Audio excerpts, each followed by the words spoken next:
Well, welcome into another podcast for the Oklahoma Sports Network and the Point After. This is episode 31, believe it or not. This almost completes a full year cycle of when we started this podcast because of my longevity in radio, I thought, I could be behind a mic and talk a little bit. I don't think I'm too intimidated by that. So since everybody else was doing it, like my mom says, if everybody else was jumping off a bridge, would you do it? So everybody else is doing a podcast. Why not? So welcome into it for the Cameron University podcast studios. A lot going on right now because Cameron, in fact, getting ready for their graduation. So commencement will start on Friday. So a lot of busyness here on the campus. And so we appreciate them willingness to have us use their podcast studio. And then we've got so much going on that kind of overlaps because, if you include all the spring sports, you've got soccer, you got baseball, and you got track, and they kind of all overlap with how they're kind of coming to this capitalized final because, you got right around the corner is graduations for high schools. So you got to get them all in, and weather permitting, cross our fingers, and hopefully we've had the worst past us with all of the rain that we've received. We're going to see a lot of that in action. In fact, MacArthur soccer, we are going to be having on the network tonight that was moved because of rain. We'll move to tonight to do a 6 and 8 o'clock, both the boys and girls, and they'll take on Class and SAS, and you can watch that on the network. But we're going to talk a little bit about baseball, and joining us in the studio is Chris Evans from the Guthrie News page, and you're kind of my go-to guy with high school sports in Oklahoma. You cover it a lot when it comes to championship weekend, so you get to see a lot of names and faces and something that we're very familiar with. But before we get going, because we're going to talk about us, the Oklahoma Sports Network is going to be broadcasting for the NFHS, the 3 championship games in Shawnee with the A1, A2, and that's kind of different. You and I talked about that. I looked at the page and I said, what is that? Oh, that's a 1. I forgot. What is that? A, and then a little symbol next to it. Oh, yeah, A1, A2, and Class B in Shawnee. And I've done the last couple of years in that venue and after the tornado and all the rest of that stuff. But they've had their share of rain clouds that are watched and come up. So I'm going to ask you first about the weather. How has that affected some of these baseball teams with some of the movements of the games and the flooding that we had? And hopefully, and I can talk about it now because how can you jinx it with the amount of rain and water that we've seen in the state, that it looks like it's a pretty good, clean weekend. But how does that affect teams going into these championship runs? Yeah, well, thanks for having me again, Eric. I always appreciate talking to you here on the podcast. But yeah, the rain which Oklahoma needed. I think there's small parts of the state that are now in a minor drought type deal. But I know I've enjoyed the rain because the lakes and ponds are now full. But it wouldn't be baseball season or spring season without the rain here. But we've already seen a couple locations change. One of the class was going to be supposed to play at Oklahoma Baptist University. Those games have now been moved over to Prague High School. Of course, we're doing this on a Wednesday. The large school regionals start on Thursday, Friday, Saturday, or go through Thursday, Friday, Saturday. And so there's a lot of rakes. There's a lot of dragging going on right now at high school baseball fields. But a lot of baseball fields have gone to the turf. So that will help them a whole bunch, including Shawnee. You mentioned a tornado. They have now turfed their infield. And the stands have been rebuilt since over the summertime and in the fall time or the springtime. But, I give Shawnee a lot of credit. I think this is going to be around their 40th year of hosting high school state championship baseball. They love baseball. They bring it in and do a good job with it. In fact, I think they're going to have more championship games there this year than they anticipated. More semifinal games they anticipated just because of the conditions. So give it up to the folks in Shawnee for always wanting to host it. They do a great job of hosting it. And it's that good little mix of east-west, Oklahoma City, Tulsa area.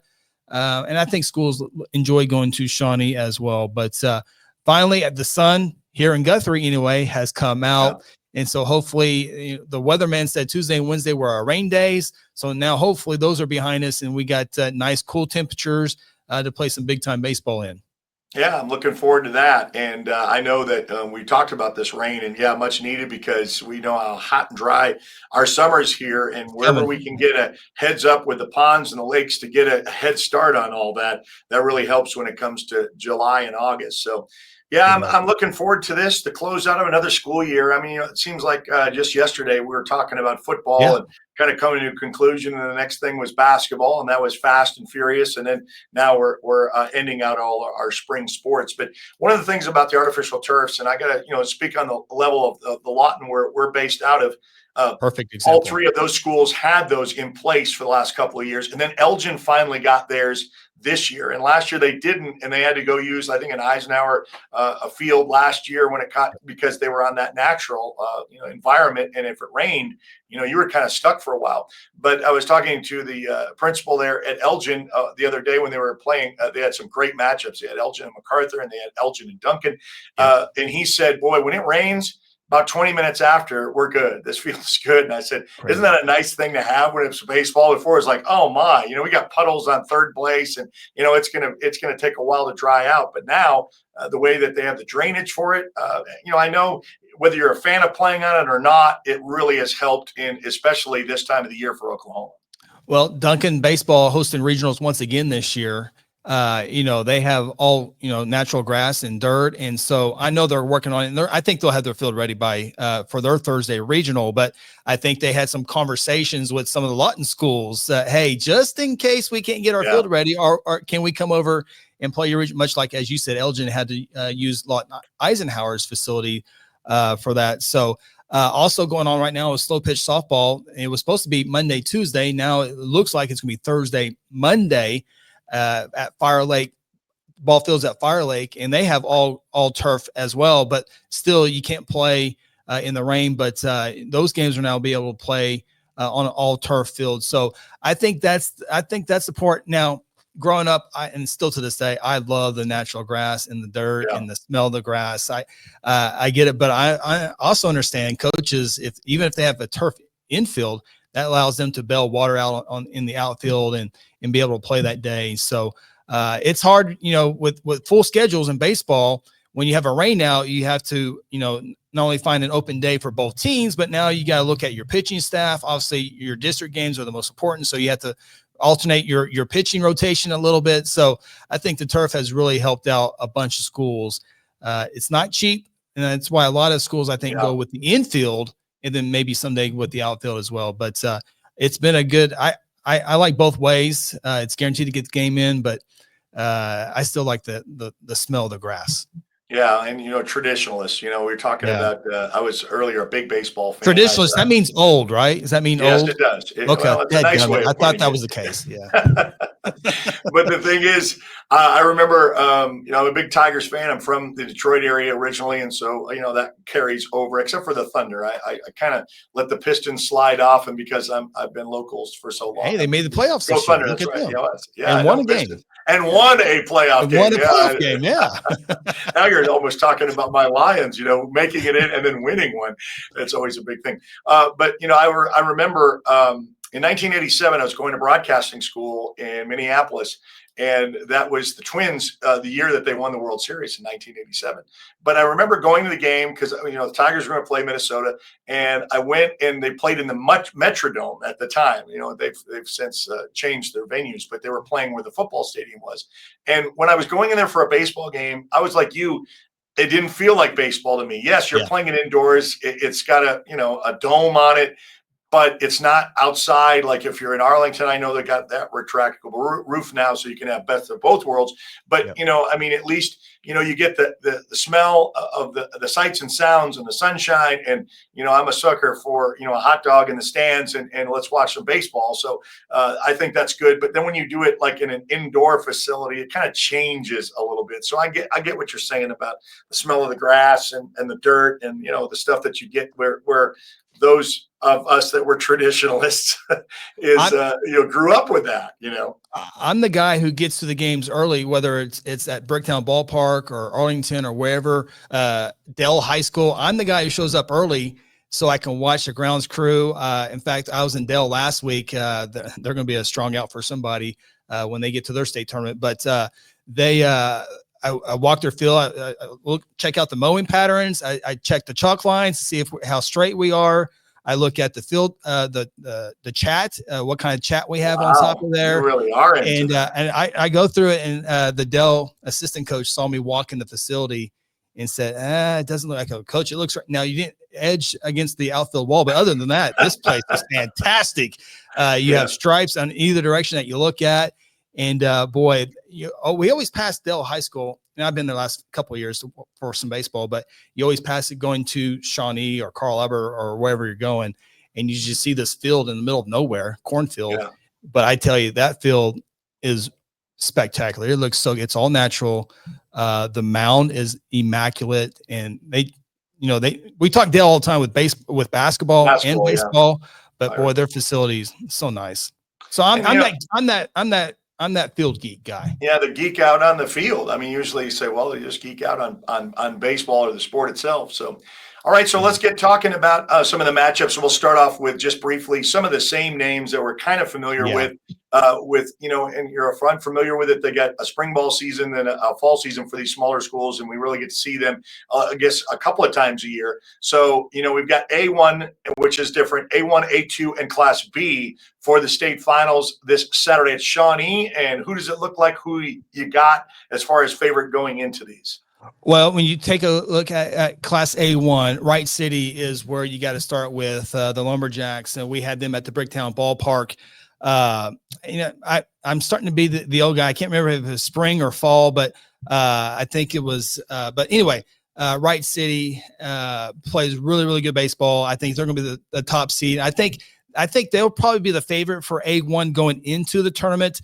With Wright City, last time I saw, still only 3 losses here, 27-3, and Wright City always plays a great schedule. 2 of their losses looks like it came out of state, and they have a very long win streak right now going into the state tournament. They've only lost to one Oklahoma school this year, Rattan, and that was an extra inning ball game, 6-5 back on April 8th. So I really think Wright City is probably the favorite to win Class A1. It does help. They've been there and done that. They, we'll see, those first round games will be played at Oklahoma Christian University, another turf field there in Oklahoma City. A lot of people think it's Edmond, but it's Oklahoma City actually over there. But another team that I will be interested to watch. It's on the same side of the bracket as well. I think it might be could be a semifinal action. Is the Okarche Warriors. Who, by the way, have a great facility as well for their new baseball softball program. I think their facilities are maybe 2 years old over there, but Okarche has Easton Roby, who plays many big-time summer league stuff across the U.S. And so, it's always interesting. You always want to know who that stud pitcher is. But when you get into these tournaments, it's that number 2 pitcher that got to get you to the state championship. And then that number 3 pitcher has to win a state title for you. So it comes down to pitching, always does. But I really like Wright City and Okarche, both on the same side of the bracket. The Dewar Dragons, we're usually talking about them in football or basketball, but they've made the state tournament this year. AMPO, a team that has a good program as well. And Arapahoe Butler, another team that we were familiar with in the Big House in the state basketball tournament. So Worcester, the other team on the bottom half of the bracket. But I really, truly like Wright City and Okarche. And we'll see who wins possibly that semifinal game to get to the championship. The bottom half, I'm at AMPO's there. Arapahoe Butler is good as well. So I really like Wright City or Okarche. Whoever wins that semifinal game, I think can win it all. Yeah, and like I say, a little bit of familiarity with that. We've got these matchups, and they kind of know, when they scope it out, looking at the other side, and they kind of know each other, especially when they played each other like that. And so I'm looking for them. Yeah, I mean, Dewar's 32 and 32-2 this year. Worcester's 25-3. Ripley 31-2. Okarche 17-7, but Okarche plays a pretty good schedule. They all play pretty good schedules, but Okarche and Wright City have been there consistently over the years. I think that experience goes a long, long ways. We'll see what Ripley and Worcester and Dewar can do. But look at all these teams, less than 10 losses on the entire season. So it's a fun bracket. the Lumberjacks with the experience, and Yeah. we had their game last year, and they were really good. It's kind of like the NBA on a small scale. You get there and you have to build your way up, and that's what Wright City did till they finally got over the top. So we'll see if they can hold on to that. But we'll see what Okarche can do as well. Do you like the fact that, and this has been a change, I didn't really kind of pay attention to it, but back in the day, and we'll go back in history, when you played a team, you could always get your ace when it was really meant. But now they're having it like, I'll use the Elgin and Duncan, for example. You're going to play them back to back, one at their place, one at your place, and you're not going to have your ace. So it's going to kind of neutralize that. Do you like that format where they make sure that before, back in the day, you could kind of strategically place your ace to land on those important games, but now you're playing the twos, there's 2 games back to back, and you really can't do that? Well, truly back in the day, they were a double elimination tournament in the state baseball tournament, meaning if you lost one, you had to be beaten twice to get out of the tournament. And then they went to the single elimination format, which really the baseball truists did not like that, because in a double elimination, you usually find out who the true champion is. With a single elimination formation, now you might, if you're Wright City, like, man, our first round matchup is pretty easy. We're going to really need our horse in the Okarche game. But if I'm just using Wright City as an example, if you don't use your stud, then you're in the state tournament and your stud doesn't pitch. So most of the cases, and add on top of the single elimination formation, now the number of pitches comes into effect. If you 35 or more, you're done for the next day. So if for example, again, Wright City, you get out to a big lead and your horse throws 30 pitches, stop him and bring him back the next day. So there's a lot of strategy with it now. And then, with the larger schools with district play, most of the pitchers, most schools go with the stud on Tuesday, because if it's a split between the two teams, with all the different all the tiebreakers, that whoever wins that second game is a tiebreaker after runs scored and all that stuff. So there's strategy with that as well. Yeah, no, a little bit different. They made things a little bit different. I was going to say about the changes in traditionalists, and we'll bring this up for another podcast, but the shot clock in basketball that's going to be coming up. And I think, okay, we talked about that, kind of kicked that around about whether or not it was going to be, it was on the horizon. It's just now it's going to be here. Okay, so now let's get into the regionals for the bigger schools, 5A, 6A. You're very familiar with it. Your son plays for Guthrie. You've got seen some of these teams. We looked it up, that Carl Albert, back-to-back champions, looking for a three-peat, but you got Duncan in there, who is the previous winner before the Carl Alberts back-to-back, and they've got a really good team. And I've seen Elgin. So again, we're talking about this familiarity with the same teams, the same names that have got some good programs. So how is this regional going to shape up, you think? Yeah, well, and here's another perfect example. Eric Hughes and the Noble Bears are like, what's going on here? We're not Elgin, we're not Duncan, we're not Carl Albert, but we won the district this year, and we were in state last year. And I think they have a great chance to get back to state this year for the Noble Bears, who beat Carl Albert and won the district. So they're hosting Class and SAS, Western Heights, and Altus. I think Noble will make another trip to the state tournament. And again, they made the state tournament last year, got beat in the first round. They bring all that experience back. I think they might only have 3 or 4 seniors this year. They have, and his name is escaping me right now. He's a center fielder, leadoff hitter.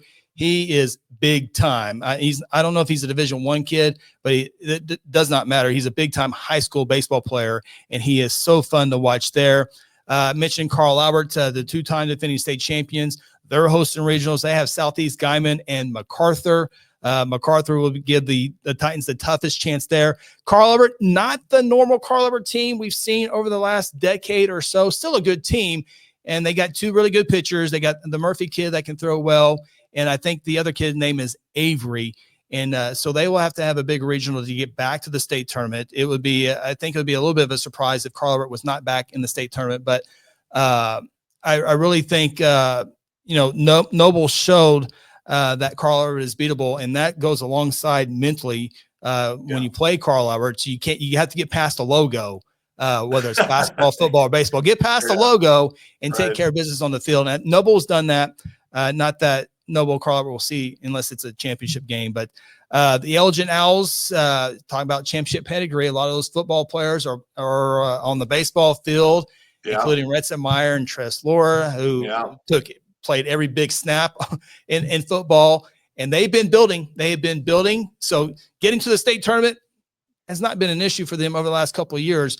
Now winning it is going to be a different story for them. That's the thing with them. That's Eric. It's the same thing we said about them in football. They've been there, done that, haven't won, but they did in football. They got that tussle with those East Sides. So whether it be a Collinsville or something over there, they just couldn't get over the hump. And these are teams that they're not familiar with. And that's the advantage a little bit of having it play out like that, is playing teams that you don't hear of outside of maybe a newspaper clipping or something online about what a team really is. But then when you see them, how you can make that run. So it'll be really interesting to see how far. We know they can get there, but how far will you take it? Yes. Yeah, no doubt about that. So, and Elgin, toughest contest I think Elgin will have in the regional will be El Reno, who finished third in their district. Saw El Reno a couple of times, a good ball club, nothing spectacular, but they seem to put the ball in play, and they also seem to make the routine play. So El Reno's a good team. I think Elgin's just a little bit better for them, too good for them. But and then of course the Duncan regional, we mentioned Carlbert won 2 in a row. Before that was the Duncan Demons. And they had a stud freshman class in 2022. Well, those stud freshmen are now seniors. When I talk about Eli Ramirez, center fielder pitcher, he's headed to Oklahoma University. Pogue, the catcher, was a freshman catcher the year they won it. And then Jace Ramirez, Eli's brother, has come on. He's a junior. And then they have the coach's kid at shortstop. He throws in the lower 90s. He's already committed to the University of Oklahoma. Briscoe Smith, his dad's the head coach at Duncan, and he's not only a great pitcher that throws in the 90s, but he makes all the plays at shortstop and puts the ball in play at the top of the lineup for the Duncan Demons. So Duncan got Elgin a couple times this year, great ball games. I think Duncan's probably on paper the best team going into regionals, and perhaps the best team on the west side of the state. But that means nothing in baseball. I mean, it's all about playing good right now. And then the East Side schools, it's the same teams we see every single year host the regionals. Bishop Kelly, your Collinsvilles, and the East Side doesn't know a whole lot about the West as much, and the West doesn't know as much as East. I would like for them to come together a lot in the regular season to get that. But it'd be nice. A little bit of travel thing, I think, is what they mean. Yeah, exactly right. So logistics, Bishop Kelly, Collinsville, who am I? Pryor. Gerald Osborne, he's been winning ball games about as long as I've been alive. And they got a fantastic facility up in Pryor. There's a little thing called Google that has a big thing up there. I'm sure that helps a lot with that. Wow. But Pryor baseball, Pryor softball, that's their sport at Pryor is baseball and softball. And I look for all the hosts. Claremore, the other team, they got a great facility as well. I think it's kind of boring to say, but I think all the regional hosts are pretty decent favors. We'll see how it plays out, but the regional hosts that's why they're hosting, but because they did in regular season. So we'll see. 5A has always been a fun bracket for me to follow. Yeah, and that's kind of like our bread and butter on the Oklahoma Sports Network, where we have all of a lot of attention put on 5A, and then some of the classes that we've got below them. So what I'm going to do is I'll kind of invite you back for next week if you're available, and we'll kind of talk about, after the regionals have set, what we think what the finals will look like in the bigger schools, since some of the smaller schools are taking off this weekend. And best of luck in A1, A2, and Class B that will have their state championships already to kind of set the stage for all of this. And let's cross our fingers. It's really been the wettest we've seen, but right now with a forecast, they say get ready for the exchange. It's going to be hot and sunny next week. I think maybe even one of the temperatures was close to the 90s. So, I'm sure at least the humidity won't play a factor. I'm sure that'll be nice and comfortable in the 90. But this is the fun time of year if you're a ball player. The coaches aren't so yelling or in your face. It's kind of a more relaxed atmosphere. And the teams who qualify for state, those I remember, I got to go to state basketball and baseball 3 out of my 4 years. And the week of the state tournament, are my favorite practices of all time, basketball or Wow. baseball. It's just carefree. The music sounds better when you're practicing. All the pressure of making the state, you're there, and Right. now you got to go win. It's just a lot. It's a more relaxed atmosphere, but just because everyone has the assignment of go winning, and you just kind of chill, what you need to do in baseball. If you play uptight, you're not going to go very far. Well, and that's what they're trying to set forth, and we've got that setting here in the placemat in front of us, and we'll kind of see how it shakes out. Well, Chris, I appreciate your time. And again, we'll have you on next week. We'll talk a little bit about from when the regionals are decided and who's going to be going to state and where and some of those locations. We got Tulsa in the mix of that, and Bricktown going to be in. And I like how the OSSA has kind of mixed those up. So different schools get to play championships at different fields. I know a little different in basketball. They have it all at one now. In football, they have it all in one. And maybe, who knows, maybe baseball, they'll get to that point. But, as for right now, spread out, and it's kind of nice to use these different facilities. And just a heads up, I don't know if it's out publicly. Well, about to do it here if it's not. The 5A state championship game, 10:30 in the morning at One Oak. So the 6A game is around noon or 1 because the Drillers play that night. So they got 3 games there. So they're going to get those in. Okay, I got you. 10:30 in the morning for 5A. Hey, if you're history, and you are, because this is our history, I remember a state finals football game, MacArthur and Guthrie being played pretty early in a Stillwater matchup. Was it 10 or 10:30 in the morning? It was 11 a.m. 11 a.m. So yeah, it was 11, because they had to play 3 games that day, so they had to go early for that one. So it was early. And so if you get the wrong drive, and it wasn't like it was already predetermined, so it wasn't like they were picking on it, but it's just like, gosh darn, it's like I hate to be the early game, My MacArthur friends remind me because Guthrie had a little 30-minute bus over to Stillwater. And well, that was the whole argument. Neutral site? How could that be a neutral site for Guthrie to go to Stillwater? Are you kidding me? It's just remember almost 2 hours for Lawton. Yeah, exactly. Right. Just remember this year for our soccer folks, is with it being 2025, an odd year, the east side gets the host. So if there's an east team against a west team, they'll be at Rogers. And if it's 2 east teams, it'll be at Rogers State University. If there's 2 west teams, it'll be at Taft Stadium this year. So if there's an east and west, they got to go to Tulsa. Next year, the west gets the host. Yeah, so and that's already predetermined, folks. So don't think that there was any slant towards your school to say they were giving an advantage to someone else. I said you got to look way ahead because this was already predetermined. So the superintendent's can get buddy buddy with the OSSA made a deal that was already predetermined. You and I hear all kinds of stuff. I'm silent with a lot of it because it's the back. I said, this person really doesn't know, but I don't really want to highlight that they don't know because that will what happens escalated. Well, because what happens is you not correct them, but you tell them how it works, and then they go, well, whatever, and then they move on to the next thing. Okay, well, this is never going to end. That's why I'm really a silent listener. It's like, I know something that you probably should know, and that's why. And we're in a different perspective because we want to make sure we get it right. So, Chris, always enjoy it as always. We'll talk to you sometime next week. Thank you, Eric. All right, so that's Chris Evans of the Guthrie News page for this edition of The Point After on the Oklahoma Sports Network. Hey, before I leave, make sure that you download the app. It's free to download, free to watch, Apple and Android devices. Just search the Oklahoma Sports Network. Follow us on all of our social media, whether it be Facebook, whether it be Instagram or X, and on YouTube. Subscribe to our YouTube channel. All of it's free. It's free to download, free to watch on the Oklahoma Sports Network. We'll see you next time around. This has been a presentation of the Oklahoma Sports Network.